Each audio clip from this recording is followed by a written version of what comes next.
Pessoal! Sejam muito bem-vindos, bem-vindas a mais uma live aqui do canal. Então vamos chegando.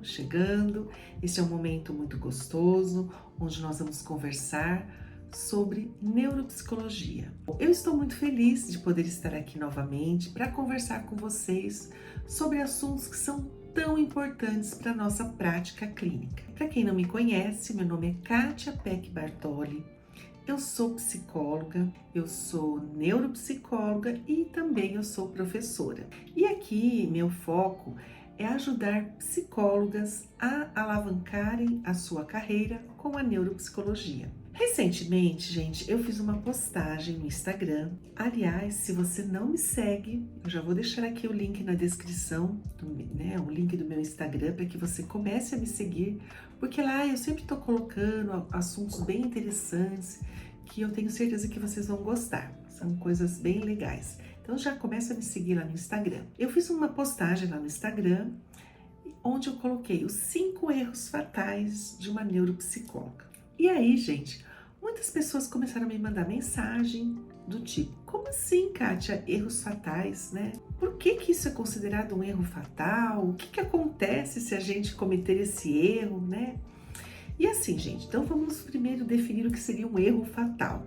São coisas que nós, enquanto profissionais, né, que realizamos avaliação neuropsicológica, nós não podemos fazer, tá? São erros muito graves, erros que comprometem toda a confiabilidade do nosso trabalho. Além disso, compromete também o resultado final e, pior ainda, compromete a vida do nosso paciente. Então são coisas que a gente tem que ficar muito atento, que a gente não pode cometer esses erros. Então eu resolvi usar esse canal aqui para conversar com vocês, para explicar direitinho quais são esses erros, né? Então hoje nós vamos conversar exclusivamente sobre o erro número 1. E o erro número 1 é não observar se o paciente está com a visão e a audição preservada. Aí você deve estar pensando, mas Kátia, por que isso é tão importante? Então eu quero que vocês prestem bem atenção, gente. Prejuízos visuais, eles podem trazer uma dificuldade na realização dos testes, principalmente testes que a gente usa a via visual. Então, se a pessoa não está conseguindo enxergar bem, é lógico que ela não vai conseguir ter um bom desempenho nos testes, né, que utilizam essa via. Um teste visual, ela não vai conseguir bem. Agora, um teste verbal, aí não vai ter essa interferência. Mas um teste visual, ele vai ser, com certeza, prejudicado por uma dificuldade de visão. Outra coisa, se a pessoa tem uma dificuldade de visão, ela pode muito bem interpretar de forma incorreta alguns estímulos visuais. Outra coisa, coordenação motora. Às vezes a pessoa não consegue ter uma boa coordenação motora fina por falta de uma referência visual. E quando eu falo isso, o que eu estou querendo dizer? Então vamos lá. Quando eu falo de coordenação motora fina, uma das coisas que a gente pode fazer é verificar se a criança ela está escrevendo na linha, se ela utiliza a linha para escrever, porque tem muitas crianças que não estão enxergando e elas vão escrever totalmente fora da linha, porque ela não tem uma referência visual. Outra coisa que a gente pode relacionar com questões de referência visual. Vamos dar um exemplo que eu acho que vai ficar mais prático. Digamos que a gente vai aplicar uns testes de atenção. E aí, quando eu falo teste de atenção, gente, pode ser qualquer teste de atenção.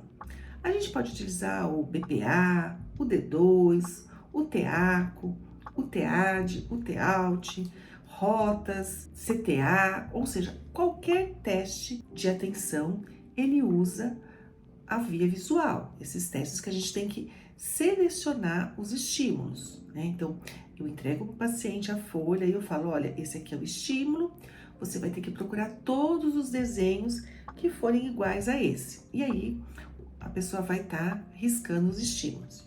Quero que vocês pensem comigo. Se a pessoa não está enxergando bem, ela não vai conseguir riscar os estímulos corretos. Então, ela vai cometer erros, porque ela não conseguiu enxergar. Ela pode também pular, ou seja, nem vi, passou batido. Ou ela pode também ser muito lenta. Por quê? Porque eu não estou conseguindo enxergar, então eu vou, sabe, fazer uma coisa mais lentificada. E aí, a pessoa que está interpretando, o neuropsicólogo, quando ele vai olhar esse instrumento, ele vai pensar assim, bom, ela não foi bem no teste de atenção, logo ela tem um prejuízo atencional. E não, gente, ela tem um problema de visão, né? Ou então, se ela foi lenta, a pessoa vai falar, ela tem um problema, um atraso, uma dificuldade na velocidade de processamento, ela faz tudo muito devagar. Gente, ela faz devagar porque ela não está enxergando, né? Então, nós, neuropsicólogos, quando vamos realizar uma avaliação neuropsicológica, a gente precisa estar atento a isso, tá? Porque certamente, se a pessoa não enxerga, ela não vai ter um bom desempenho, não é mesmo? Aí, o que que acontece? Você deve estar pensando assim, tá, Kátia, mas e no caso da audição? Como que eu faço para eu saber se a pessoa, sei lá, tá conseguindo ouvir bem ou não tá? E aí, gente, eu já vou direto a um exemplo que vai contribuir para que vocês compreendam a importância disso. Digamos que eu vou aplicar o teste RAVLT. Vocês conhecem, é um teste muito famoso. O teste RAVLT, o objetivo dele é investigar a memória. Então eu vou ler uma lista de 15 palavras e assim que eu acabar de ler a lista, eu vou pedir para a pessoa repetir. Se a pessoa não está ouvindo bem, ela vai fazer o quê? Ela vai repetir palavras diferentes da que eu falei para ela repetir. E aí você vai falar, tá, Kátia, ela vai repetir, ela vai falar palavras diferentes, mas como que eu vou saber se isso é uma intrusão ou uma dificuldade de audição? Então prestem bem atenção, que eu vou explicar para vocês. Quando a gente fala uma palavra no teste e a pessoa repete uma palavra muito parecida, vou te dar um exemplo, né? Lá no teste tem a palavra mãe e a pessoa vai e fala mão. Você percebe que o som é muito parecido? Então, nesses casos onde os sons são parecidos, a gente pode levantar uma hipótese de uma dificuldade de audição. Outra coisa é aparecer intrusões que não tem nada a ver, que uma vez eu estava aplicando esse teste RAVLT numa senhora, e aí eu fui falando as várias palavras, né, a lista de palavras, e no final ela falava assim, mercado, não tem nada de mercado. Ela falava arroz, feijão, carne, salada, ou seja, ela estava fazendo uma lista de mercado. Então vocês percebem que essa intrusão, ela não tem nada a ver com questões auditivas. Então isso é uma coisa que a gente tem que ficar atento. Outra coisa também que dá para a gente verificar é na parte de reconhecimento. Quando a gente vai falando a palavra e a pessoa tem que repetir isso sim ou não, né? Na última parte do teste. As pessoas que têm falha de audição, ela pode entender uma palavra errada, né? Então vai comprometer também o resultado. Por exemplo, cerca e a pessoa vai falar cerco, né? Ou, por exemplo, milho, a pessoa vai falar trilho, né? Então são sons parecidos, né? Então a gente tem que ficar atento a isso para não interferir no resultado final da avaliação. Aí você deve estar pensando assim, tá, Kátia, então eu já entendi que isso é algo muito importante. Perfeito. Mas eu quero saber o seguinte, como que eu vou saber se é um problema de audição, um problema de visão, porque eu não sou médica, eu não sou oftalmo, eu não sou otorrino, né? Como que eu sei se é ou não é? Como que eu faço, né? Então, assim, gente, fiquem bem tranquilos porque é isso que eu vim trazer para vocês. Dica para que vocês consigam verificar no processo de avaliação se existe uma suspeita ou não de um comprometimento da visão ou da audição. Mas antes de eu explicar para vocês como vocês vão fazer, eu quero que vocês primeiro prestem atenção na questão do quando, tá? Quando que a gente vai fazer isso? Em que momento da avaliação? Tá, então eu vou começar a atender uma pessoa, eu peguei esse caso, a pessoa chegou no meu consultório, tá? Quando que eu vou investigar se a pessoa tá enxergando ou se a pessoa está escutando? No primeiro contato, tá? No primeiro contato com o paciente, a gente já tem que ficar atento a essas questões. Aí você deve estar pensando, tá, tudo bem, mas eu não conheço a pessoa, como que eu vou saber se ela tá escutando, se ela tá ouvindo no primeiro contato? Então é aí que eu vou te dar as dicas de como você fazer isso. Na verdade, gente, eu vou passar um pouquinho da minha prática, o que que eu faço, porque isso, gente, a gente não vai conseguir encontrar essas dicas em livros, né? Isso aí eu tô trazendo para vocês, que é resultado de todo o tempo que eu atendo, da minha prática, né? Eu já sou psicóloga há 31 anos, né? Então, assim, é muito tempo. Então, a gente vai pegando alguns macetes, né, no decorrer do tempo, e é isso que eu venho trazer para vocês, porque eu acredito que isso contribui muito, tá? Principalmente para os profissionais que estão começando agora. Então, o que que eu faço? Na primeira sessão, o paciente chega, senta na minha frente, ali na mesa, e aí eu começo a fazer o rapport. O que que é isso? Eu vou estar conversando, deixando a pessoa mais tranquila, né? Eu vou estar me apresentando, e aí eu chego e pergunto, seu João, você sabe qual é meu nome? Joãozinho, enfim, um nome fictício, tá? Você sabe qual é meu nome? Aí ele vai falar, eu sei, você é a doutora Kátia. Eu falo, tá, eu sou a doutora Kátia, tá? Mas eu quero saber o seguinte, você sabe o meu nome completo? Aí é lógico que ele vai falar que não. Não sei, né? Aí o que que eu faço? Eu normalmente, gente, eu tenho aqui na minha sala de atendimento um certificado. Sabe desses certificados que a gente faz cursos e vai colocando em quadrinhos, né? Eu tenho um aqui na minha sala. E aí o que que eu faço? Eu pergunto para ele, olha, o meu nome completo tá ali, ó. E aí ele vai olhar o certificado onde tá o meu nome completo. E aí eu peço para ele, meu nome tá ali, dá uma olhadinha como é meu nome. E aí ele vai olhar e vai falar, seu nome é Kátia Roseli Peck Bartoli. Eu falei, isso mesmo. Bom, nessa atividade, vamos dizer assim, nesse recurso, eu já descobri se ele sabe ler ou não. Segundo, o que mais me interessa, tá? Não é nem essa questão de ler ou não, porque isso a gente vai fazer em outros momentos da avaliação. O que que eu vou fazer? Eu vou observar o comportamento dele. O que que eu vou observar? E aí eu vou ser bem objetiva para ficar claro para vocês. Eu vou observar se o tronco dele, se o tronco da pessoa, ele vai para frente ou se ele vai para trás. Então, o esperado é que a pessoa fique com a mesma postura. Se a pessoa vai para frente, quer dizer que ela não está enxergando direito. E muitas vezes eles até franzem a testa. Como que é, né?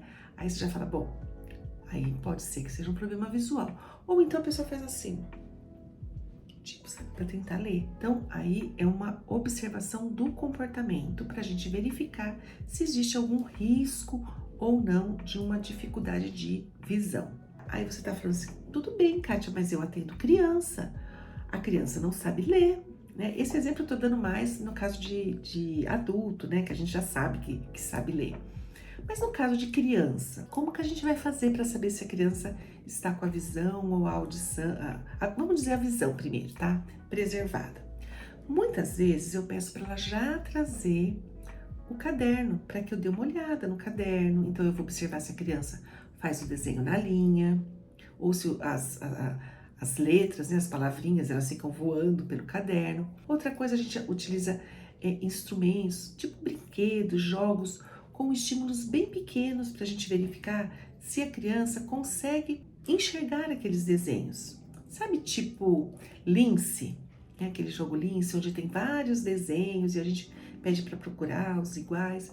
Né? Normalmente, nos primeiros contatos, eu faço mais uma sessão lúdica para que a criança consiga estar se sentindo mais confortável, mais à vontade. Então, assim, eu faço esse tipo de observação e aí eu verifico também se ela vai, tipo, abaixar a cabeça para prestar atenção no que está na mesa, né? Se ela vai se afastar. Então, da mesma forma de atendimento de idoso, adulto, é o procedimento com criança. Só que aí os recursos são diferentes, né? Com adultos eu uso o meu certificado ali que está na parede e com criança eu uso outros recursos, desenhos pequenos, algumas fichinhas com perguntas, com desenhos. E aí às vezes eu pergunto, você tá vendo a roupa do bonequinho, o olho, algumas perguntas assim mais focadas no detalhe para a gente verificar se a criança consegue enxergar, tá? Aí você deve estar pensando, tudo bem, Kátia, então agora eu já sei que eu tenho que observar isso na primeira sessão. Com idoso eu posso perguntar para ele, pedir para ele ler alguma coisa, com criança, com algum recurso, algum brinquedo. E com relação à audição, como que eu sei se a pessoa está ouvindo ou não no primeiro contato? E aí, gente, eu já vou dando uma dica para vocês. O que que eu faço? Normalmente eu mudo o tom de voz durante a primeira sessão. Então, às vezes eu falo mais alto, depois às vezes eu falo mais baixinho. Por quê? Porque eu quero verificar também, através da linguagem corporal, se a pessoa está conseguindo me ouvir. E no caso de uma dificuldade de audição, normalmente as pessoas fazem assim, ó, ele vira o ouvido em nossa direção. Ou então você fala e a pessoa, como que é? Tá? Então isso já é um indicativo. Aí você tá falando, tá, tudo bem, Kátia, então eu já sei que isso é muito importante, eu já sei quando observar, que seria no primeiro contato, eu já sei como observar a audição e visão, tanto em criança como idoso, mas assim, o que eu faço se eu perceber isso, tá? Tá, descobri que a pessoa tem um problema de visão. Como que eu faço para confirmar isso, né? Existe uma outra forma também, gente, a gente perguntar, você tá com dificuldade de ouvir? Eu falei, você não escutou direito? Ou na visão, você não enxergou? Você está com dificuldade de perceber, de enxergar o meu nome? Está muito longe, está muito perto? Você acha que essa luz está muito ruim? Você acha que eu preciso deixar a sala mais iluminada, mais escura? Enfim, é importante a gente verificar o que torna a sessão mais confortável para o paciente, tá? E assim, gente, além dessas questões da gente perguntar, a gente também pode incluir nessas perguntas questões assim. A sua vista ela é meio embaçada, você percebe que se a vista tem, né, como se fosse uma visão mais turva, você tem um zumbido no ouvido, tem dificuldades, né? E aí, se você realmente perceber, né, se a pessoa falar, olha, eu tenho, ou se você começar a perceber mesmo, olha, não tá enxergando, não tá ouvindo, né? Muitas vezes é necessário a gente suspender o processo de avaliação, porque a gente não vai adiantar nada a gente aplicar testes, né? Fazer avaliação psicológica se a pessoa não está ouvindo nem enxergando. Porém, eu venho contar para vocês que eu já tive a honra de fazer uma avaliação neuropsicológica numa garota que não escutava nada. Aí você vai falar, uau, como que você fez isso? Eu já sabia que ela não escutava, então eu me preparei antes. O que eu fiz? Primeiro, eu selecionei os testes que não eram testes que utilizavam essa via, né, a via auditiva. Então, eu utilizei somente testes que utilizavam a via visual. Então, outra coisa que eu fiz, como a paciente ela tinha uma compreensão através da linguagem dos sinais, eu solicitei que a professora, né, ela tinha uma professora que acompanhava ela durante as aulas. Eu pedi para que essa professora, porque ela sabia falar a linguagem dos sinais, se ela poderia me acompanhar durante o processo de avaliação, e ela veio e deu super certo, nós ficamos super amigas, né? E aí todas as instruções que eram necessárias, eu tive que passar essas instruções e a moça que fazia a linguagem dos sinais conseguiu fazer a tradução. Aí você deve estar pensando, meu Deus, como que você conseguiu isso? Bom, gente, o que acontece é o seguinte, nesses casos, a gente realiza uma avaliação funcional.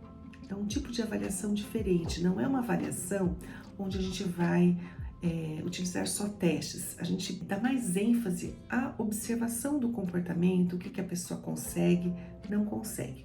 Outra coisa que eu realizei também foram utilizar instrumentos que complementares, tá? Então, utilizei, para vocês terem uma ideia do que eu tô falando, eu não podia aplicar o VISC, né?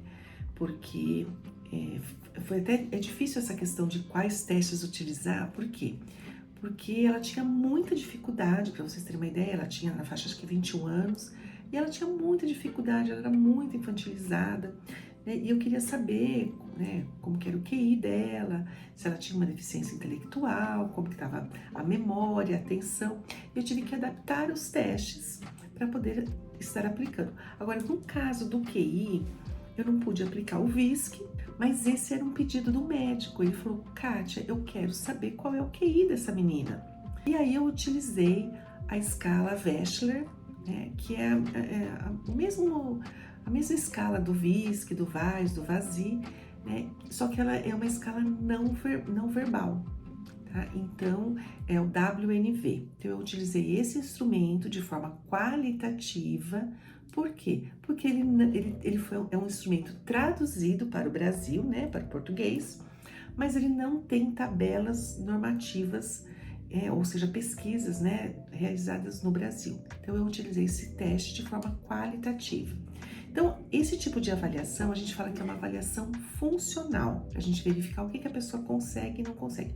Mas no fim deu tudo certo, eu entreguei o laudo, o médico gostou muito, me elogiou e eu fiquei assim mais feliz ainda porque eu confesso para vocês que realmente foi um desafio. Mas voltando ao nosso assunto, né, o assunto de hoje, eu queria que vocês assim pensassem bem sobre essa questão, gente, porque isso é uma coisa muito séria, né? Esse é um erro que a gente não pode cometer. Imagine você fazer todo o processo de avaliação neuropsicológica e no final você fala, nossa, será que ele não está enxergando?